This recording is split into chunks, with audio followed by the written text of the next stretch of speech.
सुख चाहते हैं तो जहां सुख नहीं है वहां ढूंढ रहे हैं, इसीलिए आज तक नहीं मिला, सब अशांत है। आपको तो जो जो चीजें चाहिए, जो वस्तुएं, धन संपत्ति, पद की आकांक्षा रखते हैं, तो आपको लगता है अगर ये मिल जाते तो मैं सुखी हो जाता। अपने को ऐसे बहुत मिले हैं जिनके पास आप चाह रहे हैं, उनकी बहुत मात्रा में संग्रह किया हुआ है, बहुत अधिकारिता है, बड़ा पद है, खूब ऐश्वर्य है, जगत में उनका नाम है, सम्मान है, पर हृदय जल रहा है, हृदय अशांत है। क्यों? क्योंकि जहां शांति प्राप्त होती है वहां उनका संबंध ही नहीं है। अशांतस्य कुतः सुखम, जिसका चित्त अशांत है उसे सुख कैसा? ब्रह्म। कुछ वर्ष की आयु, शरीर समाप्त हुआ, न पद रह गया, न संपत्ति रह गई, न नाम रह गया, न व्यवहार रह गया, न परिवार रह गया, अकेले अपने कर्मों की पोटली बांध करके फिर नया जन्म, फिर वही पढ़ाई लिखाई, दुनिया का प्रपंच, नहीं तो अन्य योनियों में कीड़ा मकोड़ा, पशु पक्षी। विश्राम कहां है? अध्यात्म योग में। श्री भगवान कह रहे निश्रेयसाय, मतलब दुखों का आत्यंतिक नाश, दुख का लेस नहीं जहां। अब अपने तो दुखालय में रह रहे हैं तो सुख को इसी में ढूंढ रहे हैं, तो हम समझते हैं कि अरबों खरबों रुपया मिल जाए, सुंदर सुंदर भोग सामग्री मिल जाए, मैं सुखी हो जाऊंगा। ऐसे अभी इसी भूमंडल पे हैं जिनको खुद पता नहीं कि मेरे पास कितनी धनराशि है, रोज नए नए भोग भोगते हैं, पर नींद नहीं आती, नींद की दवा लेना पड़ता है। मानसिकता बिगड़ी हुई है, विक्षिप्त है, हृदय जल रहा है, हर समय भयभीत है, कहीं ऐसा ना हो जाए, कहीं ऐसा। सुख विनिश्चितम बदामि तेन अन्यथा वचांस में, गोस्वामी जी कहते मैं सत्य कह रहा हूं, मेरी बात अन्यथा नहीं। जब तक तुम हरि भजन नहीं करोगे तब तक तुम्हें त्रिकाल में, त्रिभुवन में कहीं भी शांति नहीं। छूटिबे के जतन विशेष बांधे जाएगो, वह विष भोजन जो सुधा सानी खाएगो। अगर अमृत भी खाएगा तो विष बन जाएगा। हरि विमुखता में तुझे कहीं शांति नहीं मिलेगी। अगर हरि के सन्मुख हो तो विष भी अमृत हो जाए। गरल सुधा रिपु करहि मिताई, गोपद सिंधु अनल शीतला। आग शीतल चंदन की तरह हो जाएगी। समुद्र जो अथाह अगाध है वो गाय के खुर के गड्ढे के समान हो जाएगा। विष अमृत बन जाएगा। दुश्मन सब मित्र बन जाएंगे यदि हरि की कृपा हो जाए तो ये हरि के चरणों का आश्रय ही आत्यंतिक सुख का स्वरूप है।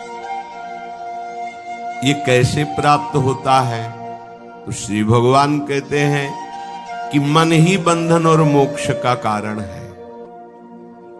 ये जब किसी विषय का चिंतन करता है भोग भावना से, किसी व्यक्ति का चिंतन करता है राग या द्वेष से, तो ये बंधन का कारण बन जाता है। अगले जन्म की ये पूरी तैयारी करा देता है। नाना प्रकार के भ्रमात्मक दुख सुखों में फंसा देता है। और जब यही मन प्रभु का चिंतन करने लगता है, प्रभु के नाम का, प्रभु के रूप का, प्रभु की लीलाओं का, प्रभु के गुणों का, प्रभु के भक्तों का, तो यही मोक्ष का खुला हुआ द्वार हो जाता है। यही मन, जब मन किसी व्यक्ति को भगवत भाव से, किसी भोगों को प्रभु की सेवा में अर्पित करने के लिए, यही मोक्ष का कारण बन जाता है।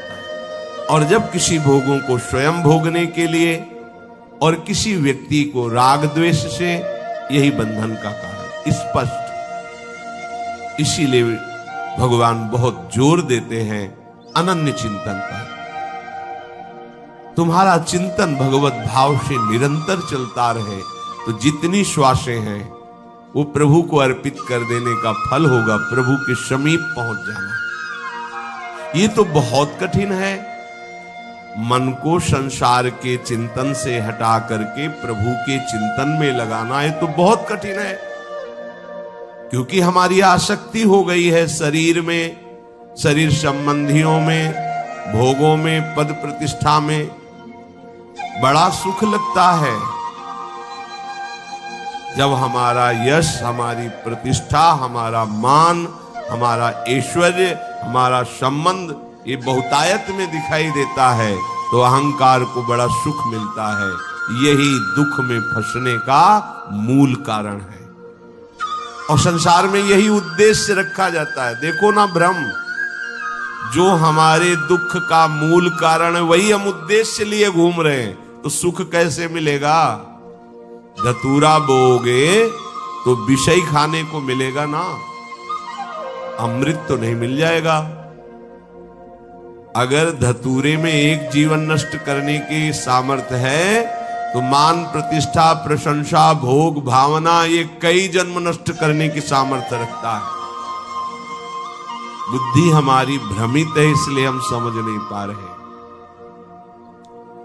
विष तो एक जन्म मारता है, विषय देखो ना, जब से सृष्टि हुई आज तक मार ही तो रहा है। मरते मरते थक गए, मरना नहीं मिटा, फिर मरना पड़ेगा।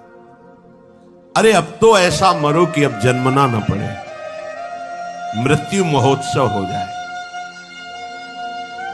तो हे प्रभु, ये आसक्ति हमारी हो गई है शरीर में, शरीर संबंधियों में, भोगों में। तो जहां हमारी आसक्ति होती वहीं हमारा मन चित्त चिंतन करता है। और आप कह रहे हैं कि अगर मन चिंतन करे निरंतर प्रभु का तो मुक्त है, जीवन मुक्त है। अभी कैसे हो सकता है ऐसा?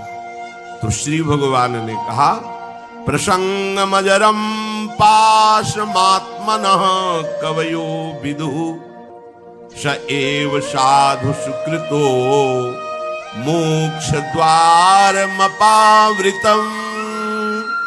खुला हुआ मोक्ष का द्वार खुल गया। क्या?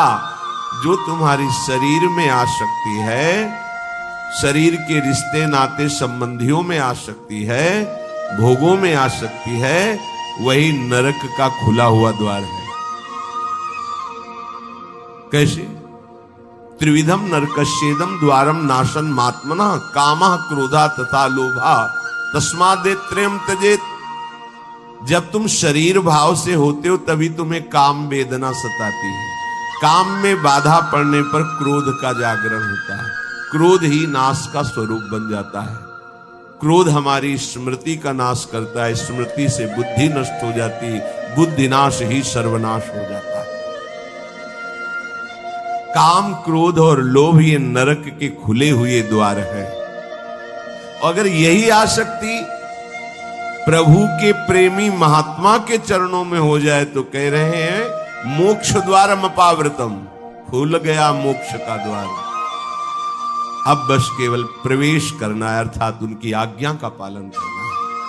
जो आसक्ति शरीर में, भोगों में, संबंधियों में है, यदि वो श्री भगवान के प्रेमी महात्मा सदगुरुदेव के चरणों में हो जाए तो मोक्ष का खुला हुआ द्वार है।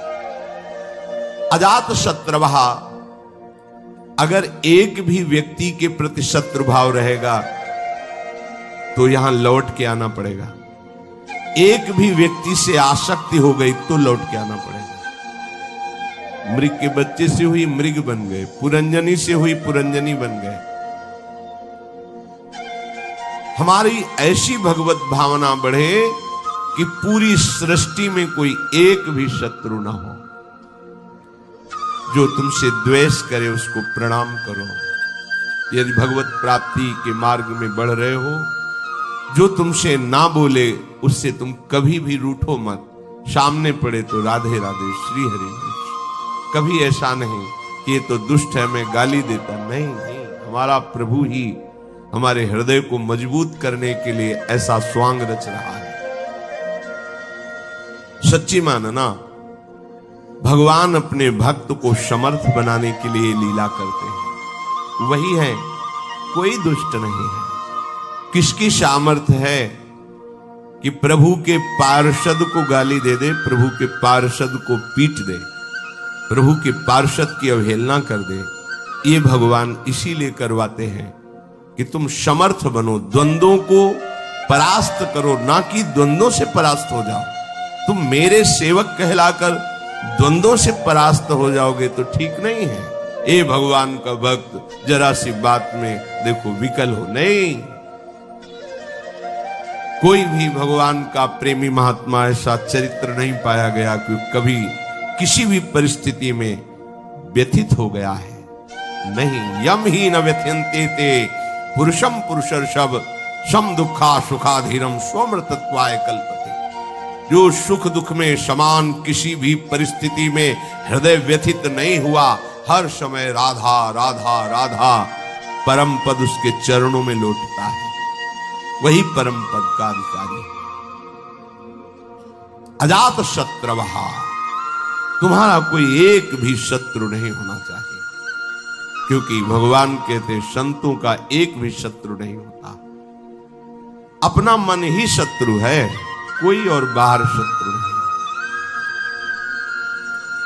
जब तक आप अपने मन को प्रभु के चरणों में नहीं लगाते, तब तक ये जाल फैलाता रहता है। एक को मित्र बनाएगा, एक को शत्रु बना लेगा, एक में राग कर लेगा, एक में द्वेष कर लेगा और हमारे नए जन्म की व्यवस्था कर देगा। ये मन ही हमारा शत्रु है जब तक वश में नहीं होता। ये मन ही हमारी दुर्गति का कारण है जब तक ये प्रभु में नहीं लगता। प्रभु में लग जाए, वश में हो जाए, तो इससे बड़ा कोई मित्र नहीं। मन ही श्री कृष्णाकार होकर भगवत साक्षात्कार करा देता है। अजात शत्रवा, कोई भी एक हमारे द्वेष का पात्र न हो।